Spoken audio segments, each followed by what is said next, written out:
What up? What up? Happy Monday, boys and girls. Today is August 18th, episode 73 of Crew Talk Sports, brought to you by Crew Talk Radio, the number one podcast up in Commerce City. We got G Money stepping in for Ev. Gerald, how you feeling out there, bro? I'm feeling good. Got through Monday. That's what it's about, bro. That's what it's about. Did want to give a shout out. Ev is spending his vacation time. There's an FMLA. What is it? Anyways, he had a kid. So we want to welcome Ashton Michael Carr to the Crew Talk Sports family. That's big dubs right there. Congratulations to Evan and Haley for popping out one of these young goats, man. We love to see it. So he'll be out a couple weeks, but we got Gerald, we got Dante, we got Alo, we got a ton of motherfuckers coming on. So shout out to Ev for tuning in. I know you're listening, bro. We miss you. Just keep doing your thing. Joe, we're going to be talking NFL breaking news. What we saw in the preseason world, UFC 319, obviously that was sick as fuck.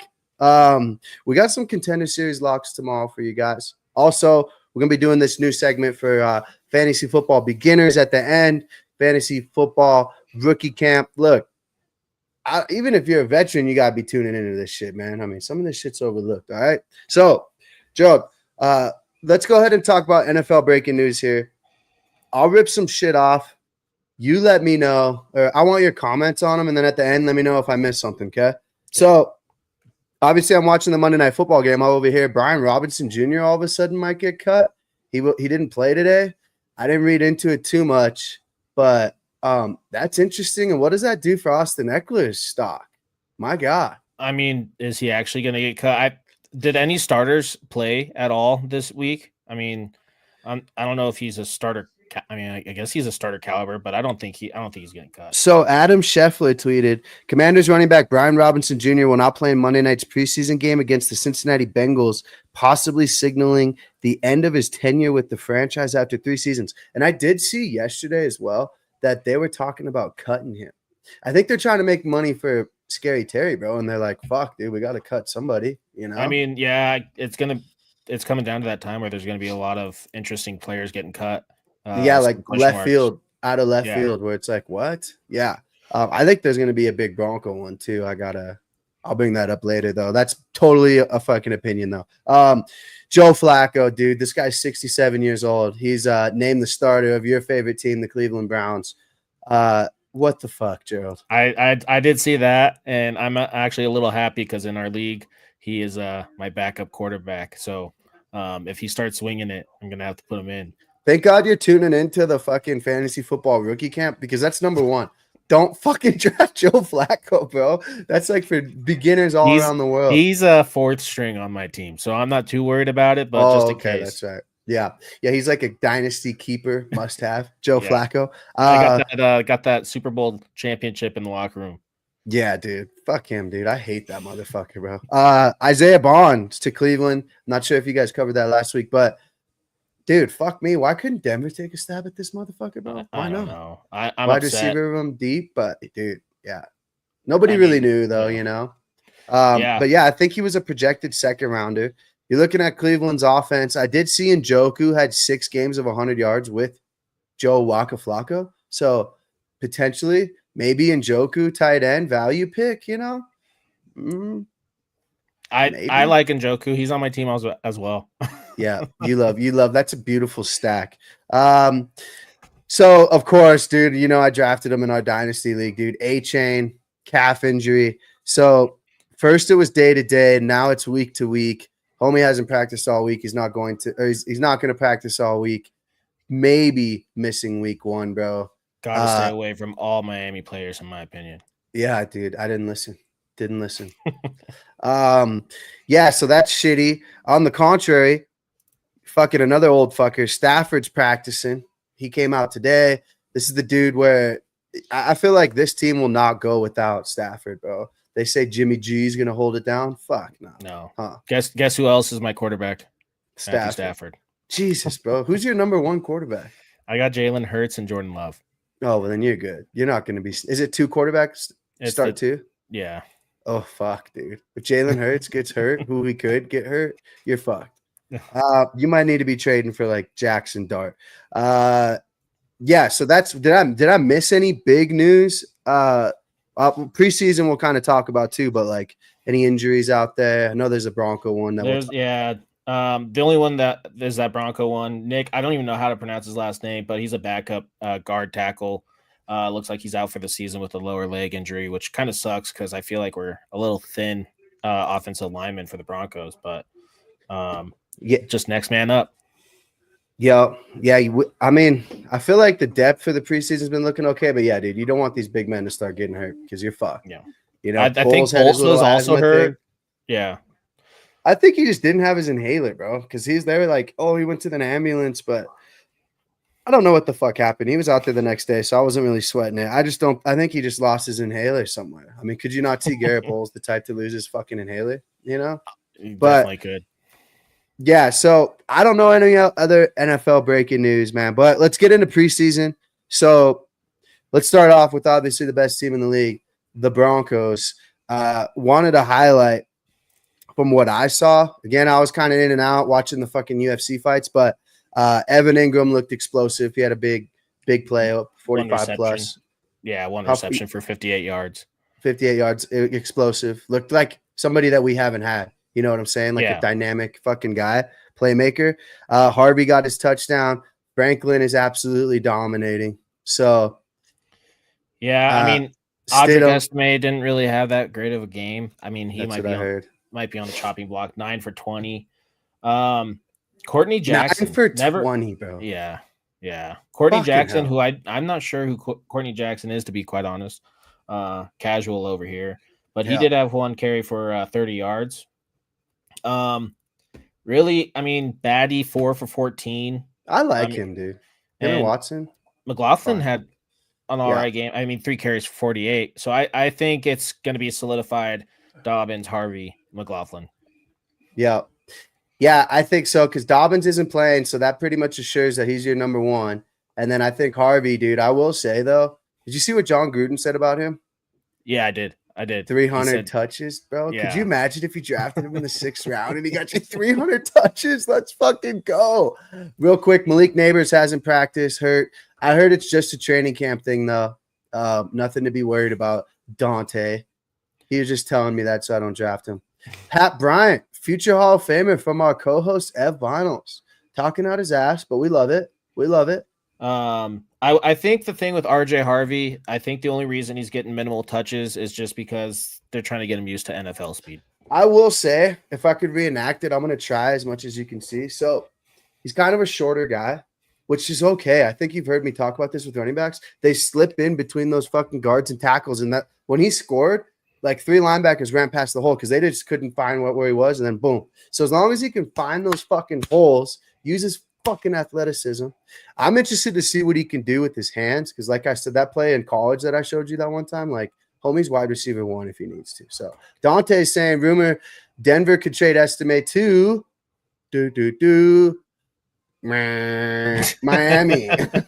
Potential handcuff for Alo. Shout out to Alo. Fucking A-chain, dude. RJ Harvey reminds me of back in high school. We used to play Erie, and I don't know if any Erie kids are listening to this or past Erie guys, but they would always run, and they would the running back would stay behind the offensive lineman, wait for a hole to open up, and just burst through that hole.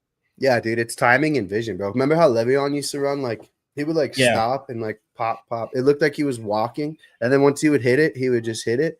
Yeah, so I think I've been saying this since day one. I think McLaughlin is going to get a significant amount of touches, and I'm going to be disgusted. But I do think Dobbins probably potentially took that running back 1 spot. But, man, I'm going to need to see a lot of Harvey, bro. Like, I don't want to, like, see fucking, 3 or 4 plays designed to him, bro. Like, I want to see 10, 11 touches a game minimum, dude. I want double digits touches. Yeah. B-Rob to Miami to kill Trilo's A-chain shares. Ev, fuck you. You know what? Brian Robinson, dude. Who knew? I think they are trying to free up money, though. Some other non-Bronco news. You love to see it. Caleb Williams looking good. 1 drive, 6 for 10. Or I think 2 drives, 6 for 10. Had to have been 2 drives. 107 yards in a tutty. Yeah. Is that Ben Johnson? Who was that? Who was he playing? your favorite team, the Bills. The Bills backups. Dude, 38-0. Yeah, The but Bills. I mean, it was like first string against second string against third string. It's just the Bills are going deep in their bag. I feel like the Bears are not back. I feel like it's just. Dude, I'm still big on Ben Johnson though, dude. I'm interested to see. Would I draft Caleb Williams if I'm desperate? Sure. And I draft like DJ Moore. You know, we're all kind of high on him, but I don't know. Speaking of receivers, Igbuka caught his first touchdown. Gerald, are we going to be seeing more and more of that this year? Is he going to be wide receiver 1 over Mike Evans? Gerald. No. Godwin's out for a couple weeks. Is Igbuka worth a stab in fantasy, especially keeper leagues? Right? I mean, that's going to be hard when Godwin comes back. I mean, then you got to figure out, what's going to. I don't think Baker's going to trust Igbuka yet. I think he's going to go to old reliable Mike Evans, which is 1,000 yards. Mike Evans, yep, must draft in every fantasy format.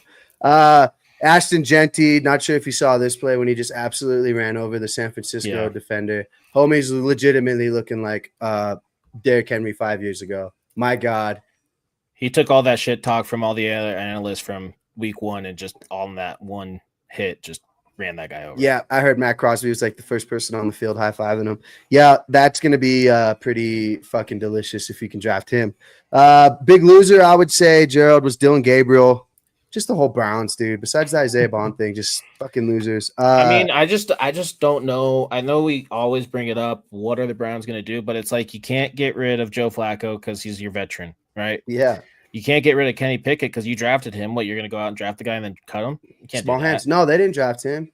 No, they went and picked him up. I'm saying, did they trade for him or did they pick him up free agency? I think they just picked him up. I don't know. The Eagle, he won a Super Bowl kind of with the Eagles last year. But I mean, I feel like you can't get rid of Pickett, and then you're going to get rid of your 3rd round pick. You can't get rid of your 3rd round pick, and then you got Shedeur. Yeah, I mean, Gabriel, 2 turnovers, 1 pick six.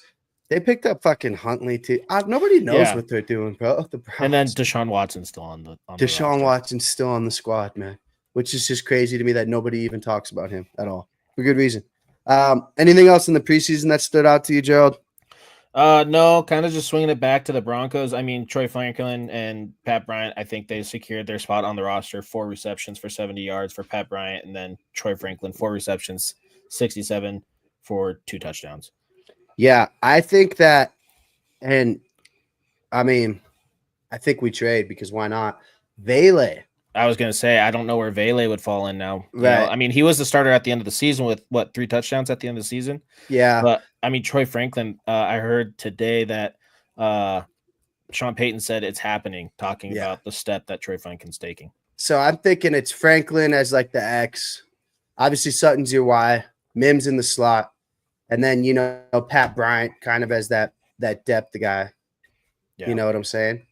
I could totally see that. That's how that offense is going to look. Evan Ingram just fucking running crazy routes in there too, just because the guy is just fucking money. They did end up trading for Pickett. I can't pull up these comments for some reason. Oh, here we go. Dante chiming in again. Browns not a serious franchise. We love it. You're drafting Isaiah Bond. We know you are. They traded for Pickett. Yeah. So you're not gonna cut a guy that you traded for. Right. Yeah, they can't. Yeah, well, let's move on. I think that's about it, man. The Bengals and Commanders are on right now, Monday Night Football. Just putting it on, cooking some chicken for the girls, bro. So fucking juiced up, dude. I was just trying to grab my phone and place a bet. I really was.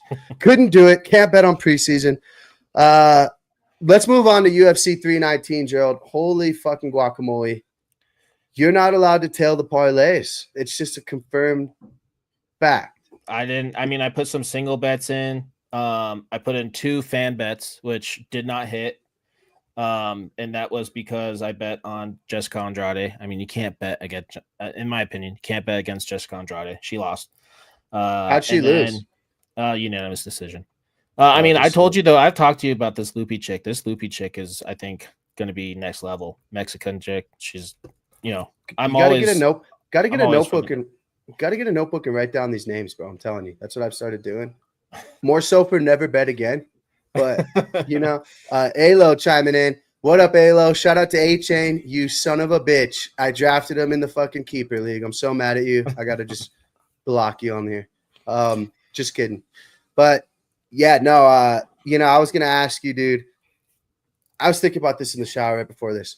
Are spinning elbows luck or skill? Let's just be honest with each other, dude. I think that they are. In this case, I think that they're skill, in my opinion. I mean, Perfectly timed execution. Murphy going up against a guy that has never fought in the UFC. This guy's came out firing, and he said in his post game or post fight, whether it's true or not, he knew he was going to come out and he was just setting something up, which Murphy does. He sets stuff up. He does. So it's possible that was what the game plan was. And then Carlos Prates is just an animal. In my opinion, fighting nerds, bro. Fighting nerd.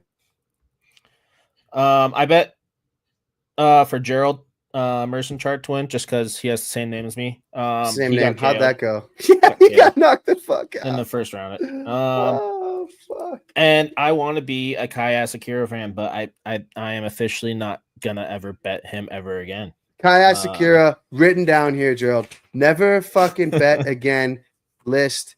He's up there with fucking that dude. I mean, you're talking about Deshaun Watson from last year, Twins, Rockies.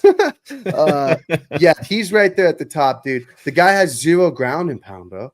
And everybody, all week, I felt like I heard Kai Asakura is going to knock him out for sure. Oh, this is what happens. I feel like Tim Elliott was supposed to be his layup fight that he was supposed to win.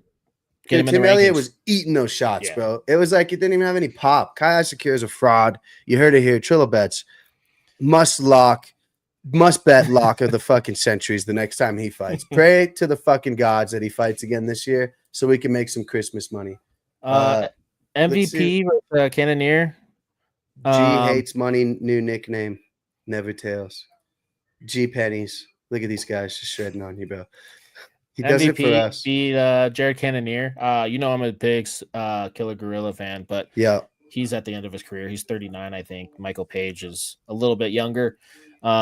Just look better out there. And then Carlos Prates, spinning elbow. Leon Murphy, spinning elbow. And then usually I would say that Duplessis Chimaev fight was a snooze fest, but honestly, it was just impressive to see what Chimaev could do on the ground. Duplessis, I remember watching his before he went out for the ring. He's like, I know he's gonna take me down, but I'm gonna get up. Dude, I'm gonna take him. I'm gonna take him down. I'm not gonna run away from the wrestling, bro. You did, and you couldn't even. Yeah, dude, I've never seen somebody ragdoll. It's like when I wrestle against Adele and I just chase her around the house and grab her and just lift her up and just throw her on the couch. Like there's nothing she can do. DDP, was it a lack of skill? It wasn't a lack of effort, bro. But I mean, dude, I'm sitting from the couch like saying like, well, for one, I was rooting for Chimaev for my bet, but I was also like, what could he really fucking do here, dude? The tenacity of Chimaev's wrestling was just elite. I haven't seen it. I mean, Khabib, I would say he's like the best wrestler in the UFC, right? Dude, I don't remember him really ragged on these motherfuckers. The fact that he put him in a crucifix like 5 times, bro. Dude, 5 times. You're putting the champ in the crucifix. That's 5 times. What you this do? Dude's like doing this, like trying to hide his face. He's just like boom, boom, boom, boom. Yeah, I mean, props to him for not getting subbed or tapping, But holy fuck me, dude. Ev's right, dude. Never bet against the Amish beard. Yep. Chimaev is him. He won me bread. Yes. Alo, hopefully you tailed the parlay, bro. We all fucking smashed except for Gerald because he's a hater. Yeah, I would say, breaking him down. Obviously, Kai Asakura never bet again. MVP looked really good. Plus, that was at 185s. He wants to get back down to 170. Yeah, I thought he looked big at 181. Dude, they both looked jacked. Yeah, no, like obviously the Killer Gorilla Cannonier is like a fucking shredded human being. He's 41, by the way, but still looks like a shit brick house. But the fact that MVP was able to go in there and kind of like, remember when he threw him down? It's like, dude, he does that. Does he? Remember he was throwing down Kevin Holland like he was a little ragdoll too? Yeah. Just I love him. MVP because he does the basketball, just right in his face. Sugar Sean throws a punch real quick. Yeah. He was landing his jabs. He was landing 1-2s. He had 2 knockdowns? If not 3 knockdowns. I remember that one. The first time he knocked him down, I thought it was going to be over. Yeah, so did I. Killer Gorilla's got some heart, man. You know that. He did. MVP did end up finishing on his back, but I think that the first 2 rounds were potentially 10-8 rounds. But MVP slipped. It wasn't even like he got taken down. He was kind of dicking around. So like if he wants to take it like legitimate and like try to be a top 5 guy, he's got to quit dicking around. That's kind of what I say about Prates. However, on the contrary, dude, that guy is legit as fuck, bro. Like, did you see in this post-fight interview? He's just holding a beer or whiskey, I don't know what it was, and a cigarette, and he's just smoking. She's like, "What'd you think of the fight?" He's like, "I'm fighting nerds, man. We were fucking champ. I smoke and drink and knock people the fuck out." I'm like, "Oh my god, bro." He got a fight. He got put on the fight card for October in Rio. So yeah, I he's heard fighting again soon. So I heard potentially it's going to be against Leon Edwards, which, my God. That's who he called out, I believe. Take my money. Prates wins by knockout. But I also heard that MVP said in the post fight, he would drop down to 170 and fight. That'd be really interesting. It'd be cool. I think Prates after the Ian Gary fight, well, what's interesting is both of them lost to Ian Gary, who I think, okay, you know my thoughts on Ian Gary. Can't stand that motherfucker. I don't think anybody can. Yeah, he's like Bilal to me, dude. I saw him and I was so fucking mad, dude. The only thing is you look like Bilal. No, I don't. I look like Prates, especially when I drink and I occasionally have a cigarette. All right? I'm like Prates. I'm the shit. Spitting elbow, motherfuckers. I will say I was a little nervous because Jeff Neal looked pretty big, bro. And I was like, ooh, this is the second leg of the parlay. And I'm a little scared here. But was there ever a doubt? Dude, he looks big, bro. Like you think he's kind of skinny, but he's like tall. His fucking legs are like long. Like he's got an alien built body type. You know what I'm saying? Like, yeah, he can get his distance, like jab wise. I think he knows his distance really well. Like I think it's like Gervonta Davis, right? Like you see these guys outside of the ring and you're like illiterate, stupid. Then you see him in the ring and they're like super intellectual, like they're throwing, feints and moving around, and it's like, holy fuck me. So yeah, dude, with 1 second left in the first round. Yeah. I didn't bet any round props, but we're going to tomorrow for the Contender Series because I got some. But yeah, what really fucked me was the Leron Murphy. We'll talk about that one now. I thought he was going to win by decision. Pico came out looking really good.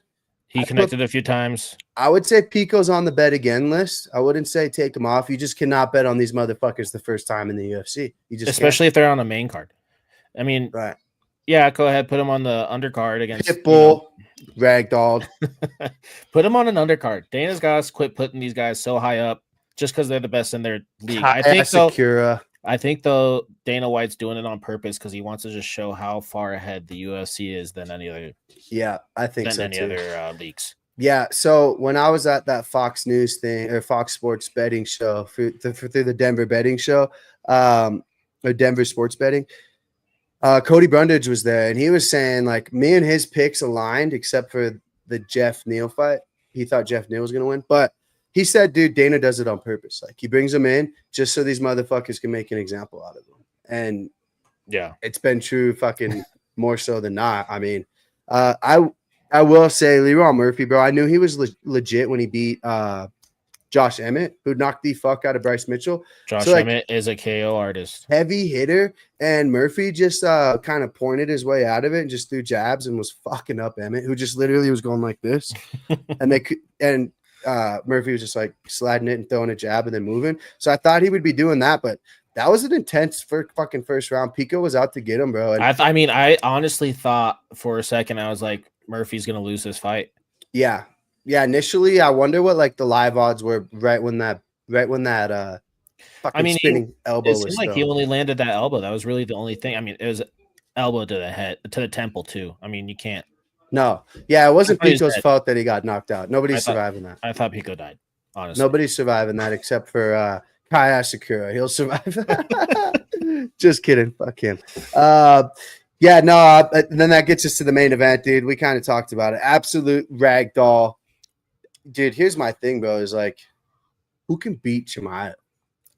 I don't think, honestly, that there's anybody that can. In my opinion, I don't think there's anybody that can. So who are you're gonna throw up what, Israel Adesanya against him? Yes. Why not? Come on, give me one flying knee, bro. That's all it takes. No, dude, you might hate me. You might hate on me for this, dude. So you got to combat it with some elite wrestling. Dude, who's an elite wrestler at that division with no hands? Bo Nickel, bro. He's been calling for it. I think that's the only way, bro. It's I like honestly think the Olympic style wrestling. I is think what you the need. next fight that you're going to see Chimaev is going to be RDR. Which is, dude, crazy because RDR against Whitaker, a lot of people had Whitaker winning that fight. I had RDR, thank God. But Whitaker. Yeah, well, like even watching it, it was like pretty fucking close, you know. It wasn't, and RDR looked fucking fat and like tired, you know. And I hate when these motherfuckers show up and they're out of shape. And that was the one thing. Like, what up, Dak? What's popping, Brody? Thanks for coming on.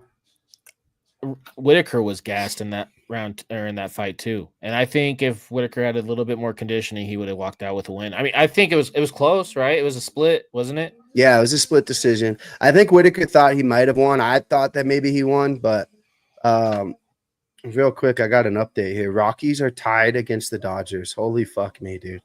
They're back on the bet again list. Dodgers are in must-win territory too, these clowns. Shout out to the Twins yesterday for really fucking me. They somehow beat the Detroit Tigers.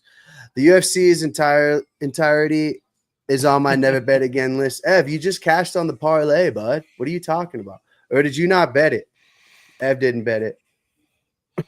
We got here. The Back It Up Binge Podcast. Hello, gents. Hey, what's going on, man? Thanks for checking in. Appreciate you guys. Talking a little UFC here. So, Joe, Bo Nickel. That's who I got. He's got to get 2 wins. He's got to get 2 wins. Olympic wrestler versus Olympic wrestler. Bang. Bo Nickel dies. But I mean, you know, come on. An American, it would be dope. You'd be rooting for Bo. I would be rooting for Bo. I just don't know if anybody can beat Chimaev at this point. He's better than Khabib, if you ask me. Yeah, no, his tenacity of wrestling is definitely up there. He's undefeated. I saw that it was somebody today was saying that the UFC is a dying sport because of what Chimaev did. But like I was telling you, it was honestly just a sight to see what he could do on the ground. I just never seen, bro. It was like it was inevitable, dude. It was like Dante, Bo's on my must bet list. Yep, see, yeah. How much money did you win against when he fought De Ridder? Fucking clown. Just kidding, Dante. I love you. But here's the thing about Chimaev, man, is I've never personally seen, even Khabib versus like fucking McGregor. He was kind of banging on the feet a little bit. Chimaev just basically ran around the ring, grabbed a leg, and just fucking took him down, and then put him in the fucking crucifix, bro. It was like every 15, like the first 15 seconds, he was on the ground. Down. And then I was talking to you. TV froze after they split him up.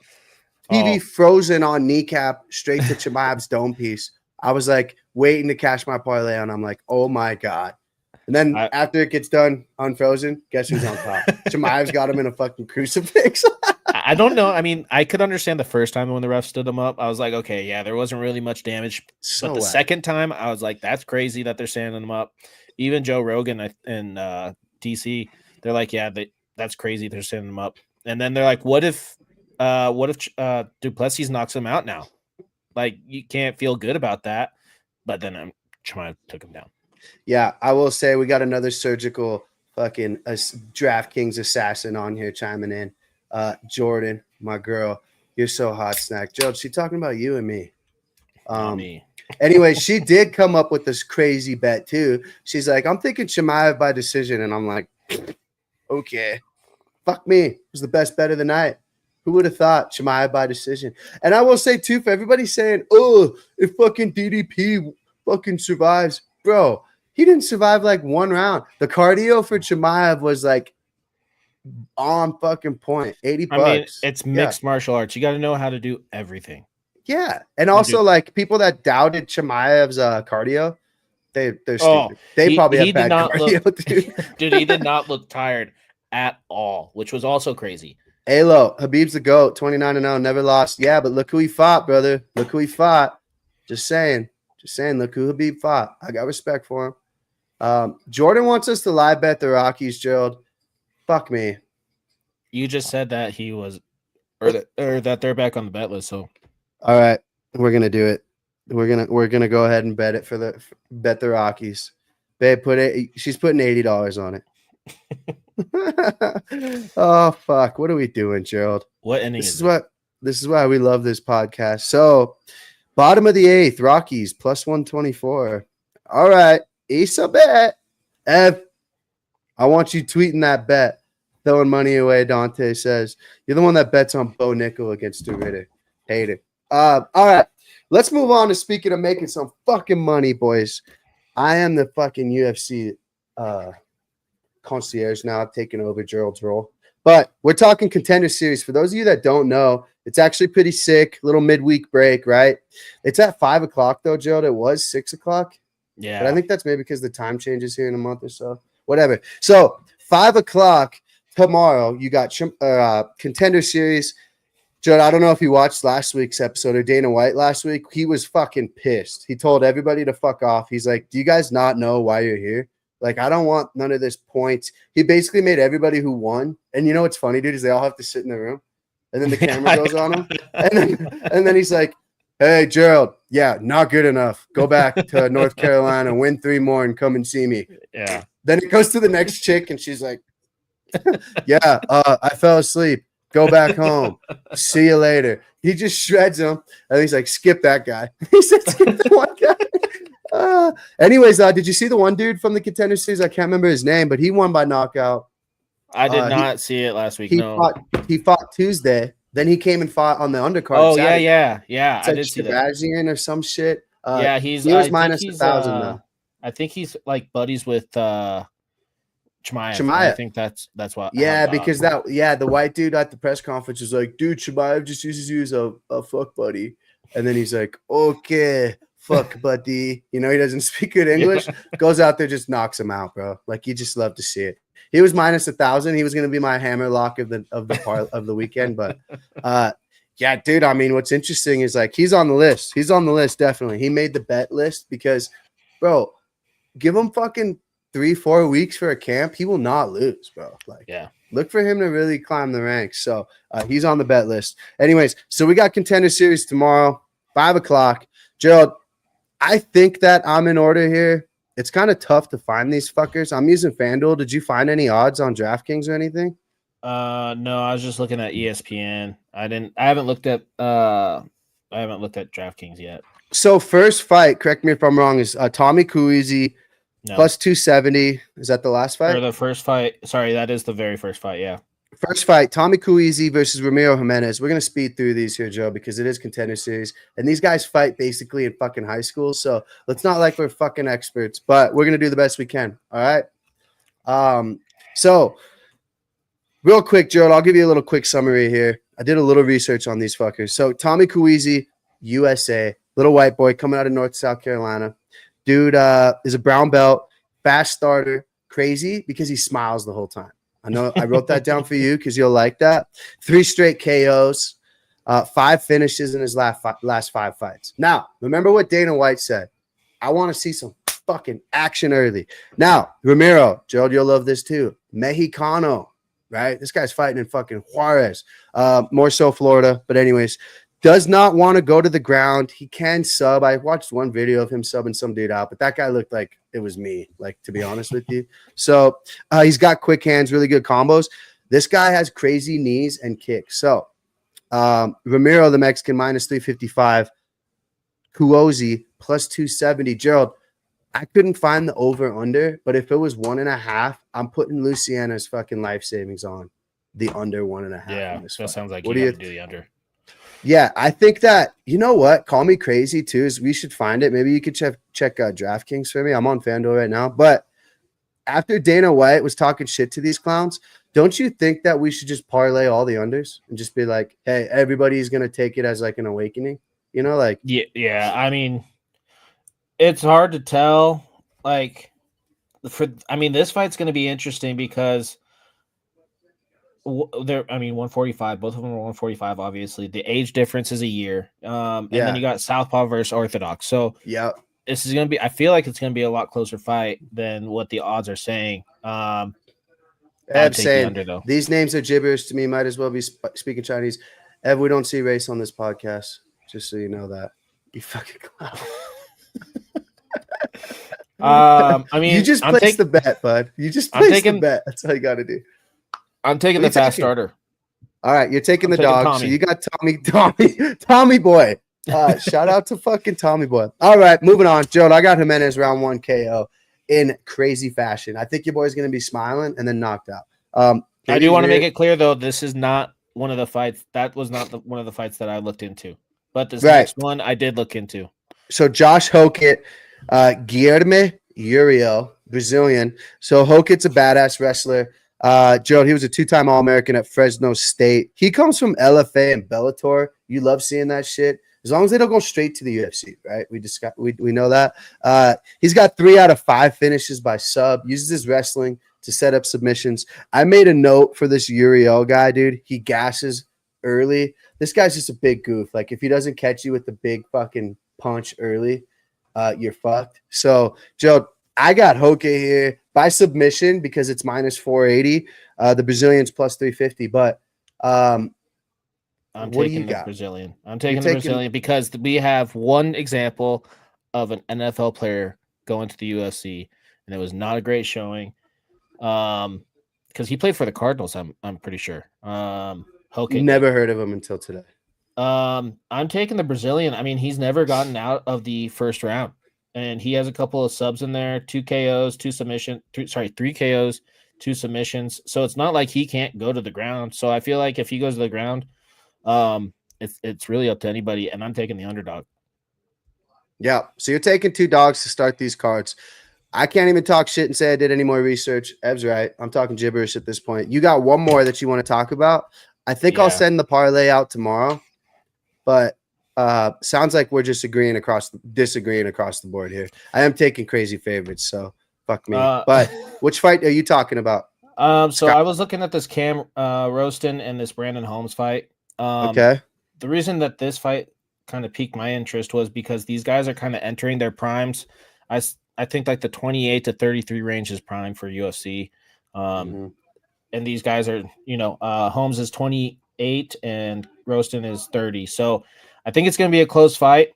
But I'm honestly going to be taking the underdog again. I'm going to be taking the experience over the young starter. Holmes is 5-0. Cam Roston is 11-3. And I honestly think having a couple losses in the in that column is kind of beneficial because you know how to perform under pressure. Yeah. I mean, so I'm going to take Cam Roston. I mean, it's pretty close. ESPN has it at plus 135, minus 175. So give me Cam Roston in that fight, taking the experience. And then I did want to mention, I don't think this guy's going to win, but it would be nice to see India get some more representation. Oh my God, there's an Indian on this card, straight up from India? Yeah. No fucking way. Yeah. Which one is it? Kashyuk. Sycamore, yeah. But he's fighting the guy from England that's 9-0. The guy from India is 5-0. But I would love to see that guy win. I would love to see that guy win. Straight up from India. So he's got to be Muay Thai, right? I mean, let me see. This will tell us his fighting style. Let me see. Just a leg kicking machine, bro. It doesn't have his fighting style, but he fights out of it's called 50-50 Martial Arts Academy, if that means anything. Bantamweight. So 135. But it looks like he's a KO guy, 3 KOs, 1 unanimous decision, and 1 submission.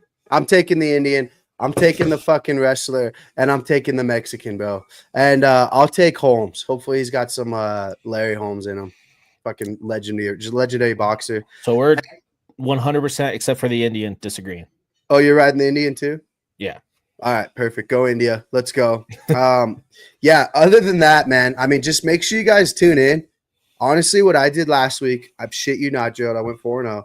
I waited to watch them, and I said who wanted it more, and then I just bet it. And remember last year there was that chick, Venezuelan chick, dude. Yeah, she was like she was like plus 1,000 or something. Yeah, she was plus 1,000 because she fought this tall British chick, and she was like fucking 6'3", I will say. And the Venezuelan didn't give a fuck. She's like, dude, I don't even have a car. I can't leave here. So she ended up getting a big dub by a knockout. Jordan again with the crazy bet. So yeah, usually you gotta watch it, you gotta feel it out, you gotta see who wants it more. we did a little bit of research. I'm feeling good about the first 2 fights. Next three, It's fun to like follow a fighter coming out of the Contender Series. I mean, we've been following Bo Nichols since the Contender Series. a lot of champions, bro. So you got Sugar, former champ. Who's that? A fucking dude I hate too. He's got the good hands. Oh, Jamal Hill. Yeah, Jamal Hill. Pantoja, I believe, came from it as I well. think so. So there's a lot of killers that came from it, bro. Yeah, I mean, Bo Nickel, So Contender Series definitely worth the watch. I think it's kind of sketch, though, that it's like, hey, you have to blitz and go for a knockout or get knocked out. That's all I want to see because it's like, well, dude, I'm 9-0. I don't necessarily need this. But yeah, like, but I mean, you know? also see like a couple times last year. I remember like where he gave both fighters a contract, the winner and loser. So yeah, it's kind of like, do you care more about your record or do you care about making money and going to the UFC? yeah. If I could bet on how many people get a contract today, if it's like 4, I would bet over because I'm telling you, dude, he was pissed last week though. Like, and I feel like he does that 1 or 2 times a season, and then Just everybody goes get that then they fire go reignited. crazy. Yeah, I'm telling you, dude, that Indian's knocking that fucking English dude out in the first round, and I will find the lines. Somebody find the fucking over unders. Dante, find the over unders for the fucking Contender Series tomorrow. Maybe FanDuel just doesn't have it. I am on Hard Rock now, so we'll check it out. All right, so new segment here. Dante and Evan definitely need to tune in. So we're starting this new segment here. We're gonna be doing it at the end of every podcast until the NFL season starts. We're calling it the Fantasy Football Rookie Camp. So it's come to my attention that Gerald, people come out and listen to our podcast, and they're like, "What in the fuck does PPR mean?" Right? Or stack a quarterback on top of another one. You know what I'm saying? So we're going to break it down. Joe, we're going to start really early here. Hopefully people can chime in and listen to it. Like I said, Dante and Evan, Alo including, y'all need to listen to this stuff too because you guys overlook this shit. So basically what the rookie camp is like tune in, listen. We're going to break down the fantasy football, not only like what to do, what not to do. Fucking some of it is luck. Obviously, everybody knows that. But the stuff that I want to talk about today, Gerald, is buy-ins, payouts to start off, right? So, yeah. Gerald, $100 buy-in, correct me if I'm wrong, first place is we usually win around $1,000 if it's 10 teams, right? It kind of depends. I guess like some leagues will do first place gets pay, second place, third place, all get money. Yeah. I'm in a league where first place gets all the money. Yeah, I like that. So I'm in talking about 2 different leagues right now. So one league, like I said, it's $100 buy-in. Winner of that, it's a 10-man team. Winner of that gets $1,000. Nice. Yeah. Second league that I'm in, first place doubles their money. Second place gets their money back, and third place gets, I think, $25. And it's a $170 buy-in. So 170. Yeah. I know that there's another league that I'm in. It's $60 buy-in. Winner gets all. There you go. Yeah. So, and like that was going to bring me up to my next point is don't have too many fucking leagues because then, it's having too many leagues. I mean, I'm in 5. Gerald, yeah, you're in 3, if not 4 now, right? Yeah, 4 plus a college football one. Fuck yeah. Me. So, don't be in too many leagues, especially if you're just starting. And honestly, even if you have been in it, man, nothing takes it away where it's like you have Jamar Chase, but you're playing him, and then you have him, and then you're playing him. You know what I'm saying? So It kind of ruins it for me personally. Like, oh, RJ Harvey scored. Cool. Oh, fuck me. I'm playing him in 2 leagues, but I have him in 2. And then the other league, I just, fuck me. So I didn't start him. So don't be in too many leagues. And, pay attention to your buyouts because sometimes third place, you get your money back. And then also there's loser brackets. I've been in leagues where it's like the loser, they want to keep the league competitive with itself in the losers bracket. So you could potentially win $100 back, right? I've done a $300 buy-in. Of course, didn't fucking make the playoffs. But, my payout last year, for example, was $1,400. So that's a big come up, Ev's League sniffing that too. So, Alo, too late. How many leagues are you in, bud? So many leagues. So many leagues. I know. Then you have A-Chain in every one of them. So that's kind of my point of emphasis is like, don't sign up until you know those things, right? Like, how many leagues do I have? How much is the buy-in? If you're a beginner, you shouldn't be doing like 5 different $150 leagues. You know, I feel like even if you do a lot of even if you've been doing it for years, you shouldn't be in 5 leagues. We're just stupid. It's like throwing mud at the wall, but like me, I kind of have a strategy stuck in my ways. So like if one team does bad, I'm gonna do bad in all fucking 5 leagues. So why would I want fucking 5 leagues? Alex just Ev just chimed in. Alex in so many league. His Twitter handle is a lot of leagues. Evan is so fucking funny, man. Alex, I'm in 45 leagues. I believe it. So, all right.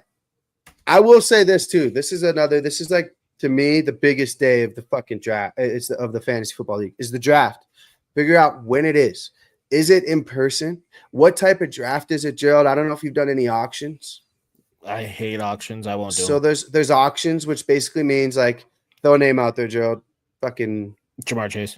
Ja'Marr Chase 10, 20, 30, 40, 50, 55, 60. So, and you get around $100 or $200 and you have to build your team based off of that. I used to do it back in the day. Snake draft's just so much fucking easier, dude. An auction draft, legitimately, see you later. Your whole entire Saturday's gone. And you usually have to do them in person because if somebody doesn't have Wi-Fi, which I was going to say, the draft is 80%, Joe, correct me if I'm wrong, 80%-ish of your fantasy team. Like if you fuck up your draft, you're fucked. Like, Joe, you remember we were in that league where that dude drafted fucking 3 quarterbacks in like the first 3 rounds. Yeah. And he never recovered. Obviously, he was an idiot. I almost fucking did that recently. But he purposely did it, and his team just would, we were trying to trade with him and trying to help him out. The quarterbacks weren't even good. He was trying to, like, be funny. And then he blamed his Wi-Fi, and it was like, no.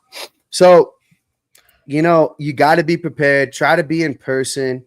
Make sure you bring, like, an iPad or something because everybody and their mom's going to be on the Wi-Fi. So, 80% of your fucking team is draft day. You have free agency, you have trades, you can dick around. There's going to be injuries and shit, right? But what you can't control is your draft. You don't want to fuck it up. It's pretty hard to fuck up a draft, dude, honestly. They're going to tell you who to draft so much, but like... Yeah, you got the projections, but there is a point where you're getting later in the draft where you kind of got to have some football knowledge. Yeah. And, I mean, for the more experienced guys, obviously, like, you can pick up players because you can trade them away for something else that you may need. Yeah. Yeah. So, and then the draft also depends. So this is my next thing here. We got 2 more points. Is what type of fucking league is it? Right. So not scoring. That's the next point, Joe. But like keepers, dynasty. Jordan just said, "Bang! Oh my God! Did the Rockies do it? Oh my God, Joe! Did the Rockies do it? Fuck me! Oh my God! Did they do it?" Bang, she said it had to. If she wouldn't give us a fake bang when they did. Fuck me. Let's go, Rockies. Rockies with the win. Take notes, twins. Take notes. Rockies. Bang. Let's go. So yeah, man, dynasty leagues. We just started a dynasty league. God knows how that's gonna go. Basically, that lasts like until the end of time. If you're a beginner, do not do a dynasty league. Let's just get that right out of there. Keeper league, Joe. Tell them what a keeper league is. Why I sip on this you do your draft, and then before the next draft, the next season, you get to keep one player from that previous team. But you lose a draft pick, right? You lose a draft pick. So the one that I'm in, I'm only in one keeper league. The one that I'm in, you automatically lose your first round pick. There are some leagues where you would lose the round that you drafted that player in. Yeah. That gets confusing. So I think just for simplicity, we do the first round, you lose it, which I'll be keeping Malik Neighbors in my league. Yep. We voted that. Yep. We voted that on the Crew Talk Sports Twitter. Yep. That was nice. Yeah. So keeper leagues, dynasties. If this is your first year in fantasy auction, avoid those. Do a snake draft. Do 10 minutes of listening to this podcast at the end of it every fucking episode, and you'll be set. Right? I will say for keepers, the thing you got to keep in mind is like you want to keep a young player. You don't want to keep somebody who, like a Derrick Henry. I don't think Derrick Henry is worth keeping this late in his career. So you want to keep kind of a younger guy, somebody who's maybe entering their prime or about to enter their prime. Great examples from last year. People keeping like Gibbs. Yeah. Fucking Neighbors. Brian Thomas Jr. Right? Amon-Ra St. Brown, I would say, is up there. Yeah, still. Jay Jettas, Chase. I mean, if you don't keep Ja'Marr Chase, bro, You got to be the dumbest motherfucker because he's the number one overall fantasy player. You know, like Jordan's asking if we could create a cheat sheet. There are cheat sheets out there. I don't know if we could. Maybe I bet we could. We could probably create some sort of cheat sheet. We could throw something up, and yeah, we could throw something up there with our rankings and then maybe update it once or twice. You know, have people print it off. Yeah, because I keep the average draft position sheets right here, Joe, just so I have them because it's always nice to know. So yeah. Oh, Bijan Robinson, obviously must keep. Gibbs, McCaffrey, he's on CD. The fucking never bet again list. Genty. So like if you did draft like Genty in a keeper league this year, next year odds are you'd be keeping Genty, right? Yeah. Typically, or if you were in a if you're in that other league that you're talking about where if it's you draft the person and then you lose that pick, Harvey in like the 5th round. Fuck me if Dobbins goes down and it's all next year. Harvey's gonna be a first rounder, right? So we'll see how that goes. So last thing I wanted to talk about, this might take the longest. Every league is a little bit different, but hear me out. So how does this shit work for scoring? So this is why Evan and I are fucking beefing all the time. Evan's league, for example, defenses score crazy amounts of points. So typically, Gerald, correct me if I'm wrong, defenses sack point, interception point, fumble point, 2 points, whatever. 1 or 2 points for one of those. So 2-point safety is 2 points, right? A touchdown could be a punt return or kick return or a pick 6, right? 6 points. Basically, Broncos defense has got to be the first defense, probably taking a 99% of fucking drafts this year, right? So yeah. In Evans' league, for example, the defenses could score 30 to 40 to 50 points. Me being eliminated in the playoffs the first year because the 49ers defense scored 89 fucking points on my ass. And I started the Browns defense. They scored like 16. I was okay with that. Had no idea. So there's scoring breakdowns too. So if your team gives up 14 points, it's like 5 points, right? So pay attention to the scoring before you go into the draft. Also know if it's a PPR league. Joe, what does PPR mean? Point per reception. Or half PPR, that means half point per reception. Pay attention to that. Also, what I think is valuable, I think Evans League does this too. I don't know. But passing touchdowns over 6, that immediately means that you got to draft the quarterback higher. You really do. Because which could lead you into a stack. Yes. If you have a receiver and a quarterback on the same team, and the quarterback throws a touchdown to that receiver, you're going to get 12 points automatically. Yep, plus the yardage. So yardage is usually broken down. Usually passing touchdowns are anywhere between 3 and 4 points. I've seen 6. I've seen no lower than 3, though, for the most part. But if a quarterback rushes into touchdowns, we're 6. Running back, receiver rushes it in or catches it, 6 points for touchdowns. Tight ends, same fucking thing. So the one thing, too, is pay attention to the yards for quarterbacks. I've seen 30 and I've seen 25. And then Evans League, too, is big play. So, again, dude, I didn't even know any of this stuff, bro. I'm drafting, like, stupid people like Derrick Henry. So, like, in Evans League, if there's a play of over 25 yards, your player gets a point. If he gets 100 yards total, it's like 5 points. So, like, I think I had Scary Terry and Jaden Daniels, and I played Evan, and he had 2 touchdowns, 200 yards receiving, and I basically won because of those 2 people. And so you got to pay attention to that type of shit. You can always check the league settings, and that'll tell you how the scoring is, right? So it's important to fucking do a little pre-draft, like, hey, what the fuck league am I in? When's the fucking draft? Am I going to the draft party? And you should go to the draft party. Draft party is fun, right, Joe? We love a little draft party. Get wasted. Don't get too wasted. But also, I will say the more drunk you get, the better sleepers you have, I will say. Because then your brain really starts fucking working and you're like, holy fuck, Quinshawn Judkins for the Browns is still there. Yeah, because he doesn't even fucking play for the Browns. He's not even signed yet. But drunk thought, could be a home run hitter. So pay attention to those things come draft day. Reach out to Crew Talk Sports if you want us to send out a poll or something.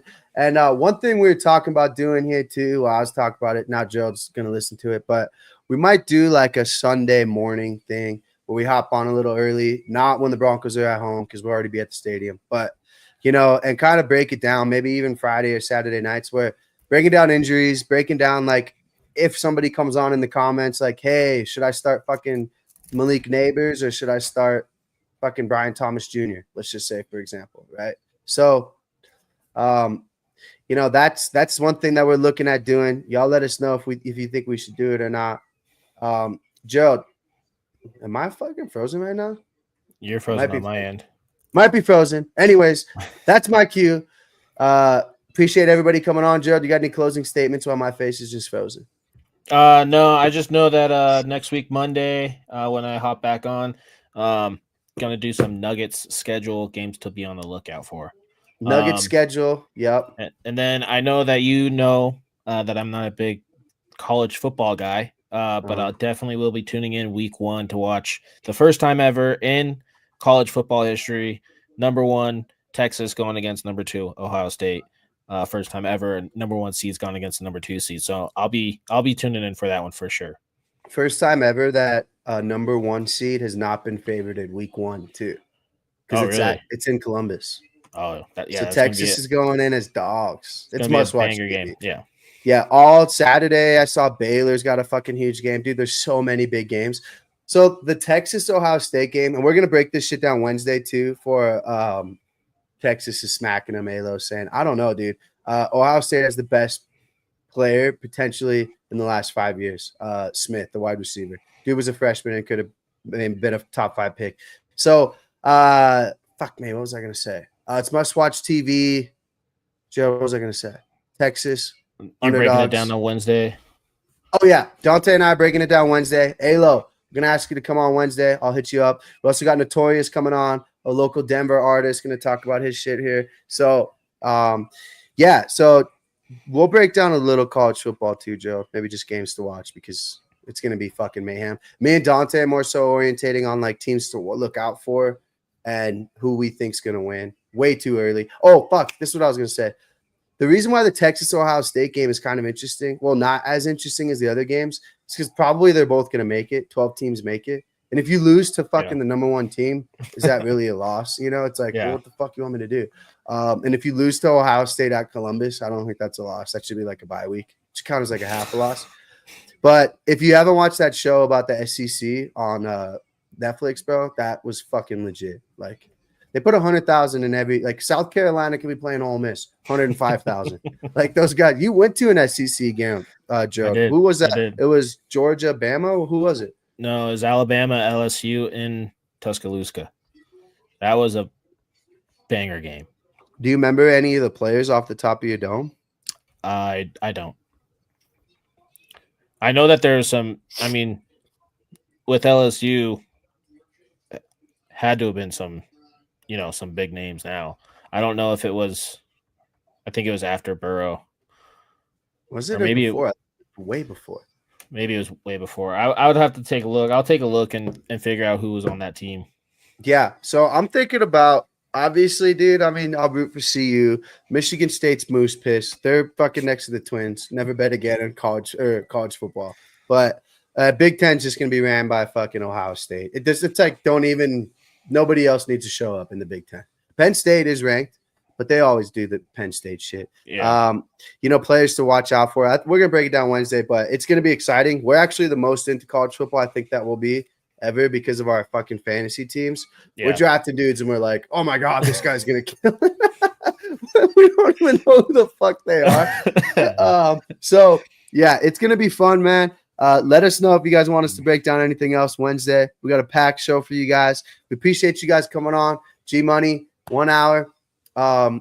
Closing statements, bro, on this beautiful Monday night. I mean, just throw on the Contender Series as background noise if you're going to throw – I mean, it's always nice to watch a knockout, especially on a Tuesday. Yep, the knockouts will be flying. Hopefully some more spinning fucking elbows. Whack a fucking mole right on their fucking temples. Other than that, it's not – like Joe was saying too, dude, don't be scared to take the dogs because they're legitimately fighting for fucking their lives out there. So, all right. Well, we appreciate everybody coming on. G, appreciate you. We will see you guys Wednesday. Make sure you guys follow at Crew Talk Sports, Twitter. Subscribe to our YouTube, Joe. How many we got? I think we're at 397. We're on the road to 500. I want to try to reach that before the end of August. End of August, 500. Help us out, man. Grab your fucking neighbors. Grab your mom's phones. Subscribe. Like that shit. We appreciate you guys. Look for some merch coming in. We got some hats on the way. Other than that, we'll see you guys Wednesday. Appreciate y'all. Have a great fucking rest of your night and a better Tuesday. Later.